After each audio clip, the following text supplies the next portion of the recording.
সেই মানুষগুলো যারা হাজার ঝড় বৃষ্টিতেও অফিস কিন্তু যাবেই, সেই মানুষগুলো যারা রবিবারের সকালের ঘুমটাকে ছেড়ে খুব সহজে বাজারের থলি নিয়ে বেরিয়ে পড়ে, সেই মানুষগুলো যারা শপিং করতে গিয়ে পরিবারের সবার জন্য জামা কাপড় কিনে পরে দেখা যায় তাদেরই সংখ্যায় সব থেকে কম, সেই মানুষগুলো যাদের কাঁদতে নেই, সেই মানুষগুলো যারা ভেঙে গেলেও তাদের ভাঙাটা প্রকাশ করতে নেই, যারা ছাতা, যাদের ছায়ায় ছায়ায় আমাদের পরিবার দাঁড়িয়ে থাকে, আজ তাদের দিন, আমাদের বাবাদের দিন।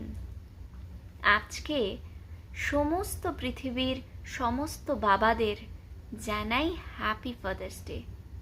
সবার মাথায় ছাতা থাক।